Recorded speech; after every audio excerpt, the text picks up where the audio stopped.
आज हम आए हैं कपिल धीमान जी से मिलने, जिन्होंने 8 क्लास में अपना घर छोड़ दिया। घर छोड़ने के बाद बाहर से तैयारी की, पढ़ाई की, आरएमसी गए और उसके बाद 5 साल तक लगातार वहीं पे तैयारी की और जब घर आए तो एक ऑफिसर बनकर आए। आज जब आप देख रहे हैं कहानी वाला पर, और मैं हूँ आपके साथ Rohit Sharma. Hello sir. Hello sir. कैसा फील हो रहा है आपको एक ऑफिसर बनने के बाद? ये बहुत बड़े गर्व और उल्लास का माहौल है। जैसे कल मैं अपने यूनिट से वापस आया गांव में, तो गांव वालों ने बड़े ही प्यार और बड़े ही आशीर्वाद से मेरा स्वागत किया। मुझे गाड़ी में बिठाया, बहुत ही लोगों ने मालाएं चढ़ाई झंडे के साथ, और मेरे रंग दे बसंती चोला और ऐसे गानों के साथ मेरा स्वागत किया। तो ये बहुत ही गर्व की बात है मेरे लिए और मेरे परिवार वालों के लिए। बिल्कुल कपिल जी, एक ऑफिसर बनना एक पूरे गांव के लिए बड़ी गर्व की बात होती है। एक फैमिली के लिए बहुत ही बड़ी बात होती है कि उनका बेटा ऑफिसर बनता है। कपिल जी, मैंने पढ़ा है आपके बारे में कि 8 क्लास में आपने, शायद आप चले गए थे बोर्डिंग स्कूल के लिए, तो इतनी कम एज में कैसे आपने किया? कैसे आप अपना सब करते थे घर वालों से दूर रहकर? ऐसा नहीं लगा कि नहीं, मेरे को वापस घर जाना चाहिए? कैसे सरवाइव किया आपने ये सब?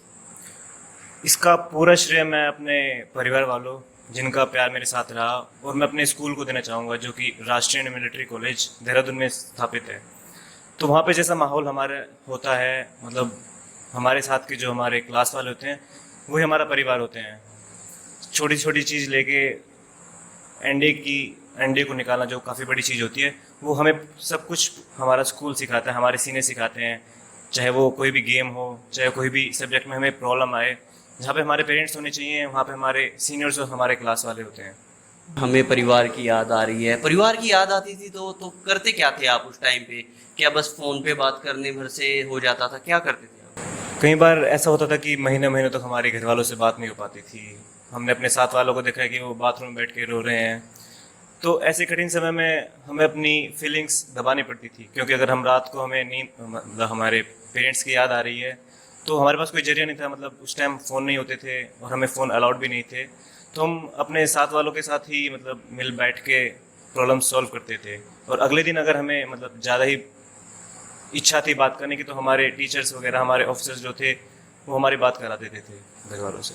कभी मन में आया था बचपन में कि आपको एनडीए करना है, आपको आर्मी जाना है, या फिर कुछ और था ऐसा? या फिर कब लगा आपको कि हाँ अब मेरे को शायद एक ऑफिसर बनना है? या कभी बचपन में ही लगता था आपको, जब जाते हैं छोटे 4th 5th क्लास में, तब से ही आपका कोई एम था या बाद में ऐसा कोई एम बना आपका? जैसे कि मेरे पिताजी ने भी भारत के लिए सर्व किया है, मेरे पिताजी भी इंडियन आर्मी में थे, तो बचपन से ही मैं उनके साथ रहा हूँ। अलग अलग आर्मी के कैंटोनमेंट देखे हैं, बचपन से आर्मी स्कूल में पढ़ा हूँ। तो स्टार्टिंग से ही फ़ौज के प्रति एक एक वो रहा है कि फ़ौज में जाना है, देश सेवा करने का भाव रहा है। देश सेवा करने का भाव रहा है। तो जब हमारे पिताजी की पोस्टिंग देहरादून आई, उस टाइम मैं 7वीं पास हुआ था, तो उन्हें आरएमसी के बारे में पता चला। तो मुझे तो पिताजी ने ही बताया कि अच्छा स्कूल है, खेलने को मिलेगा, अपने जो हॉबीज़ हैं वो पूरे करने को मिलेंगे। उस टाइम ये कोई, मुझे ये भी मालूम नहीं था कि कुछ एनडीए होता है।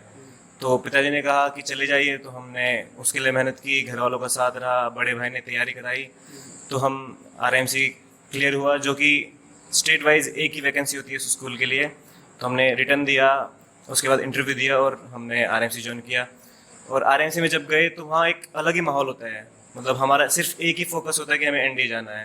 तो जो वहाँ का रूटीन होता है सुबह से लेकर शाम तक, रात तक, वो सिर्फ एक ही फोकस होता है कि एनडी जाना है। तो हमने उस रूटीन में ढले, मेहनत की, सबका साथ रहा, आप लोगों का आशीर्वाद रहा, और हम यहाँ पहुँचे हैं।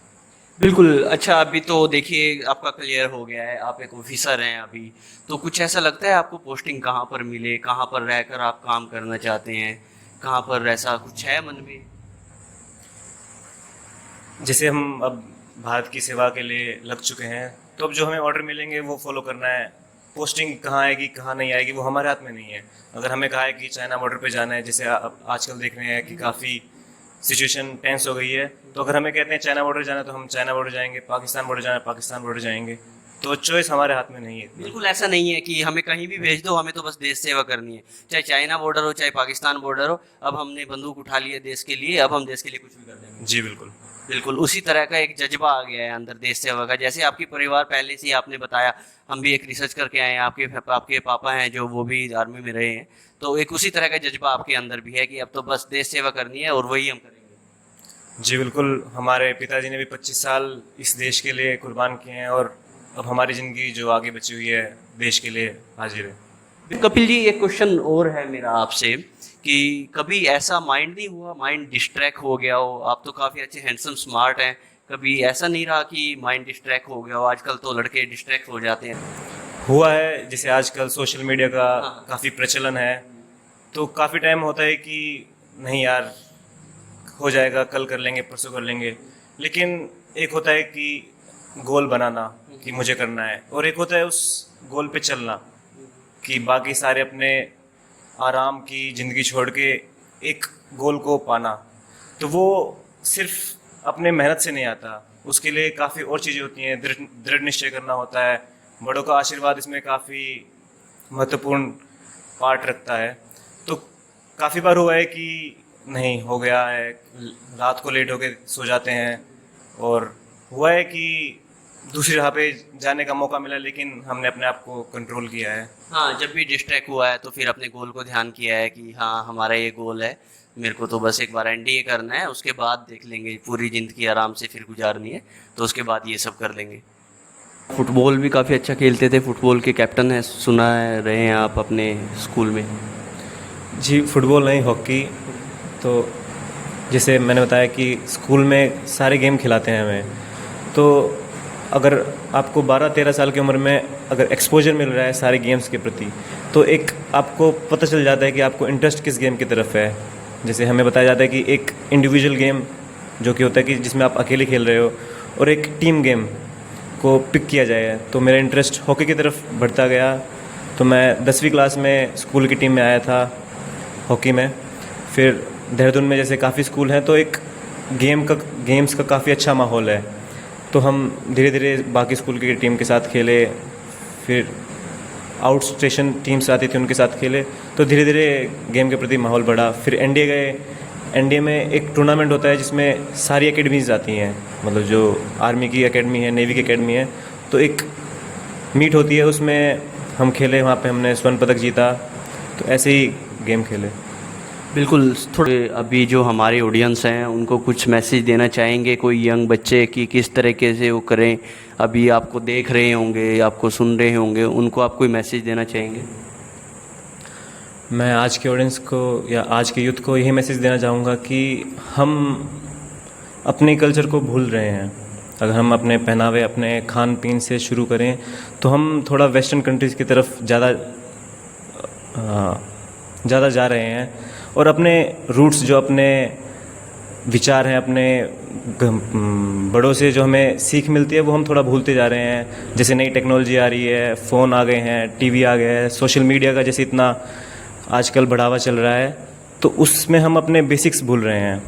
हम अपने बड़ों का आदर करना भूल रहे हैं। जिसे पैर छूने की परंपरा थी, वो तो बहुत दूर, आजकल तो कोई नमस्ते नहीं करता। तो मैं यही कहना चाहूँगा कि इन सब में हम अपने घर, हम अपने परिवार को थोड़ा भूलते जा रहे हैं। तो सबसे पहले ज़िंदगी का यही है कि हम अपने माता पिता की सेवा करें, अपने बड़ों का आदर करें, क्योंकि मेहनत के साथ साथ घर वालों का आशीर्वाद भी किसी चीज़ को पाने के लिए बहुत ज़रूरी है। अब मेरे साथ हैं एक ऑफिसर और एक ऑफिसर के पिताजी, जो देश के लिए पहले ही 25 साल सेवा कर चुके हैं। मेरे साथ है कृष्ण धीमान जी। कैसे हो सर? बढ़िया जी, बहुत धन्यवाद आपका। कैसा फील हो रहा है, बेटा ऑफिसर बन गया है? इससे बड़ी कोई खुशी हो ही नहीं सकती, और जिसका बेटा अफसर बन जाए। बिल्कुल, बेटा ऑफिसर बन गया, इससे बड़ी तो खुशी हो ही नहीं सकती है। सर, सोचा था कभी कि अब मैं एक आर्मी में काम कर रहा हूँ और कल मेरा बेटा इतना बड़ा ऑफिसर बन जाएगा? मैंने आर्मी में रहते हुए ही ये सोच लिया था कि फौज में जाना है, बच्चे को अफसर बना कर जाना है। बिल्कुल, पहले ही ठान लिया था कि बच्चा जाएगा तो फौज में ही जाएगा, और जाएगा ऑफिसर जाएगा। अब तो मज़ा आ रहा होगा बिल्कुल। आपके जो कुलीग आपके साथ काम करते होंगे, सब फ़ोन कर रहे होंगे आपको कि बेटा ऑफिसर बन गया, बेटा, हर जगह से फ़ोन आ रहे होंगे। देखो, जिससे मेरे संबंध है, जो मेरे को जानते हैं, सभी बधाई दे रहे हैं, और सभी ने बच्चे को आशीर्वाद दिया है। गाँव में भी कल मेरे को बिना बताए गांव वालों ने जो है इतना बड़ा फंक्शन किया है, ये पूरे जवान लड़कों ने सब ने मिल के पूरे गांव में अपने रीति रिवाज के मुताबिक मंदिर में हर जगह बेटे को घुमाया, उसके बाद घर पे लेके आए हैं।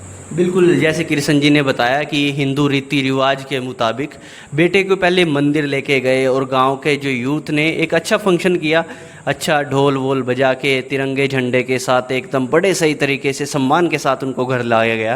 अच्छा कृष्ण जी, मैं जानना चाहूँगा, हमारा चैनल है कहानी वाला, इस पर एक किस्से कहानियाँ ज़्यादा होते हैं, कोई कपिल जी के बारे में कोई ऐसी बचपन की कहानी आप बताएंगे जब छोटे रहे होंगे? बहुत कहानियाँ होती हैं बच्चों की, छोटे छोटे बच्चे होते हैं, कोई ऐसी कहानी उनके बारे में आप? कपिल है ना, ये एक गॉड गिफ्ट है हमारे लिए जी। इसका बचपन से ये बिल्कुल ही मतलब कोई शरारती बच्चों में नहीं था, ये ना ही शरारत करता था। सबसे पहले अपना होमवर्क करता था, स्कूल से आता था, हम कभी इसको ये बोलने की ज़रूरत नहीं पड़ी भाई चल पढ़ाई कर ले, इसको और ये बोलना पड़ता भाई सो जा, बहुत हो गया, खेलने चला जा, हम खुद भेजते थे इसको। भी एक होता है कि बच्चों का ना किस्सा होता है, कोई ना कोई बचपन का छोटा किस्सा होता है कि कुछ ऐसा किस्सा किया हो बचपन में जो नहीं पता हो किसी को, कुछ ऐसा बताना चाहेंगे आप कपिल के बारे में? नहीं, ऐसा तो अलग से कुछ नहीं है, बाकी इसका जो खिलौने रखता था ये, हाँ यही चीज़ हम सुनना चाहते हैं। कार वगैरह, ये जो छोटी छोटी कारें हैं वो इनको चलाना, उनको आपस में एक्सीडेंट करना, अच्छा। या जहाज उड़ाना। इस छोटा बोलता भी था मैं पायलट बनूंगा करके। ठीक है। तो छोटा जैसे बड़ा हुआ माहौल में साथ में रहा, आर्मी से मैं था, मैं सेना सेवा कोर्स में रिटायरमेंट हो, तो ये फौज में साथ में रहते हुए इसको फौज का माहौल, फौज की अलग ही एक दुनिया है, वहाँ डिसिप्लिन से सब काम है, सब समय पे निर्धारित है। बिल्कुल, अभी बताया आपने कारें चलाना और कारों को भिड़ाना, फास्ट एंड फ्यूरियस वाले कपिल तो नहीं है कि कारों की रेसिंग वगैरह का सब? कपिल ऐसा है कुछ कि हाँ कार रेसिंग वगैरह में इंटरेस्ट है? एक बचपन होता है कि बड़े होके ये करेंगे, बड़े होके ये चलाएंगे, तो बचपन में होती थी कारें, होती थी 4 पहियों वाली, तो 2-3 कारें मिली, उन्हें एक दूसरे से एक्सीडेंट कराया, उछाला, हाँ ये टूट गई, ये ठीक है। तो मेरा एक सपना था कि मैं बड़े होके एक रिमोट कंट्रोल कार खरीदूंगा, लेकिन बड़े होते होते वो सपने बदल जाते हैं, सपने कुछ और हो जाते हैं, तो यही है। अच्छा, अभी नहीं लगता आपको कि कार दौड़ाई जाए वैसे ही, कार स्पीड में चलाई जाए, फास्ट एंड फ्यूरियस की तरह से उड़ाई जाए कार, ऐसा लगता है अभी? हाँ, जैसे अब मूवीज़ देखते हैं थोड़ा इफ़ेक्ट पड़ता है अपने ऊपर कि हाँ काश मैं भी 100 के पार ले जाऊँ कार। तो होता है कि पिछली बार ही मैंने पिछली छुट्टियों में अपना लाइसेंस बनवाया है, काफ़ी इंतज़ार था मुझे कि मैं अपनी कार खरीदूँ, अपनी बाइक खरीदूँ, थोड़ा लॉन्ग ड्राइव पे जाऊँ। तो कुछ काफ़ी सपने हैं, अभी सपने पूरा होने शुरू हुए हैं, अभी पहला पूरा हुआ है, आगे पूरा करेंगे। अच्छा कपिल, लॉन्ग ड्राइव अकेले जाना चाहेंगे या फिर वाइफ के साथ या गर्लफ्रेंड के साथ जाना चाहेंगे? पहली लॉन्ग ड्राइव मैं अपने फैमिली के साथ जाना चाहूँगा, और हाँ लॉन्ग ड्राइव सबके अपने अपने फैमिली के साथ अलग मज़ा है, वाइफ के साथ अलग मज़ा है, और अकेले जाने का अलग मज़ा है। मतलब अकेले कान में ईयरफोन लगाए, एक पीछे बैग डाला और निकल दिए ना। सोलो टूर का? सोलो टूर मतलब ना कोई होटल बुकिंग, ना कोई गूगल मैप देखना, बस जहाँ रास्ते मिल रहा है चलते बस जाए। घर से निकले और जहाँ ठिकाना मिला वहीं पे रोक दिया। जी बिल्कुल। कोई मैसेज आप देना चाहेंगे पेरेंट्स को या बच्चों को कि कैसे आगे बढ़े? बच्चों को मैं गांव में भी सुबह के टाइम थोड़ा बच्चों को मोटिवेट करता हूँ, रनिंग वगैरह एक्सरसाइज वगैरह कराता हूँ, ये बोलता हूँ भैया सबसे पहले सबसे बड़ा सुख जो है शारीरिक सुख है। पहले अपने शरीर को फिट रखो, और शरीर को फिट रखने के साथ साथ अगर आप सेना में जाते हैं तो उसमें दोनों काम होते हैं आपके, मकसद ही पूरा होता है, देश सेवा भी होती है, शरीर भी फिट रहता है, तनख्वाह भी मिलती है। बिल्कुल तो इससे बढ़िया, फौज से बढ़िया कोई है ही नहीं है और कोई जॉब। बिल्कुल बिल्कुल। और देश के प्रति समर्पित जो हो गया तो उससे बड़ा कोई वो नहीं। बिल्कुल बिल्कुल सर। अच्छा, अभी आप कपिल जी चाइना बॉर्डर पर काफ़ी चल रहा है, एकदम से बुरा हाल हो रहा है, आपको पता है कि इधर से उधर से, तो आप कुछ कहना चाहेंगे, कोई वार्निंग चाइना वालों को या फिर कुछ ऐसा? मैं चाइना को वार्निंग देने के लिए काफ़ी छोटे पद पे हूँ और छोटी उम्र है मेरी। 40 साल के एक्सपीरियंस वाले जो हमारे ऊपर जनरल हैं, CDS हैं, तो अगर वो दें, मतलब अपने सुझाव दें तो ठीक रहेगा। मेरा टिप्पणी करना इस टॉपिक पे ठीक नहीं रहेगा। बिल्कुल, आपको लगता है कि अभी आपकी टिप्पणी करना ठीक नहीं है, लेकिन किशन जी आपको तो हाथ में अगर दोबारा से हथियार पकड़ा दे आप तो चढ़ाई कर अरे हम तैयार हैं, हम तो जब मौका मिलेगा। बिल्कुल, किशन जी तो बोल रहे हैं कि एक बार जैसे ही आदेश हो जाए तो हम दोबारा फिर से तैयार हैं। हमारी पूरी इंडियन आर्मी, एयरफोर्स, नेवी पूरी तैयार है, हमेशा तैयार थी, बख्शेंगे नहीं चाहिए है और रहेगी।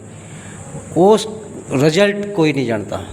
बिल्कुल, रिजल्ट तो देखो, वॉर का रिजल्ट तो किसी को नहीं पता होता, लेकिन हाँ चाइना को ये जरूर दिखा देंगे कि अब ये 1962 वाला हिंदुस्तान नहीं है। हाँ, ये है कि 1962 वाला नहीं है। इंडिया अभी बहुत तरक्की कर चुका है हर क्षेत्र में, और हम सक्षम हैं, हमारी फोर्स पूरी सक्षम है, तन से, मन से, धन से, हथियार से, सबसे पावरफुल है अभी। बिल्कुल कपिल जी, जैसे अभी काफ़ी चीज़ें चेंज हुई हैं कि पहले से गवर्नमेंट में बोलते थे कि आर्मी को उतना सब कुछ नहीं मिलता है, अभी गवर्नमेंट चेंज हुई है, तो कुछ रहा है गवर्नमेंट की तरफ से एक्स्ट्रा सपोर्ट आपको रहा है, आपके ऑफिसर्स ने बताया होगा? हाँ, इन कुछ सालों में मैं कहूँगा ये पिछले दशक में काफ़ी चेंज आया है, काफ़ी मॉडर्नाइजेशन आई है। और अगर हम देखें तो फ़ौज के प्रति देश का काफ़ी लगाव बढ़ा है, काफ़ी सपोर्ट मिलना शुरू हुआ है। अगर हम देखें कि अगर कोई जवान हमारा शहीद होता है तो उसके लिए पूरा देश खड़ा होता है, उसके लिए पूरा देश मोमबत्ती जलाता है। और हम बात करें अगर वेपन्स की और नई टेक्नोलॉजी की जो आई है, तो आए दिन हम देखते हैं कि इंडिया खुद नए वेपन्स बना रही है और काफ़ी नए वेपन्स बाहर देशों से खरीद रही है। और दिन ब दिन आर्मी और साथ में दोनों बाकी फोर्सेस भी अपना डिफेंस सिस्टम काफ़ी बढ़ा रही है। और जिसकी वजह से जैसे चाइना ने भी कहा था कि जो इंडिया की अब है वो दुनिया की सबसे बैटल हार्डन्ड आर्मी है, मतलब कि जो हाई ऑल्टीट्यूड होते हैं, जो बर्फीले इलाके होते हैं, उसके लिए तैयार है और काफ़ी एक्सपीरियंस है। तो अगर वो इंडिया से या भारत से लोहा लेने से पहले 2 बार ज़रूर सोचेंगे कि क्या हम तैयार हैं। बिल्कुल, एक लेफ्टिनेंट ने अभी सीधे तौर पर चेतावनी ही दे दी है चाइना को कि हाँ हम तैयार हैं और हम अब 1962 वाला हिंदुस्तान नहीं है, हम चाइना से लोहा लेने के लिए तैयार। और चाइना भी 4 बार सोचेगा अभी भारतीय सेना से लोहा लेते समय। जी, आप देख रहे थे कहानीवाला और मैं था अभी कपिल धीमान और उनके पिताजी कृष्ण जी के साथ। चैनल को आप देखते रहिए, आपको वीडियो अच्छी लगे तो लाइक कीजिए और सब्सक्राइब कीजिएगा। थैंक यू, जय हिंद, जय भारत।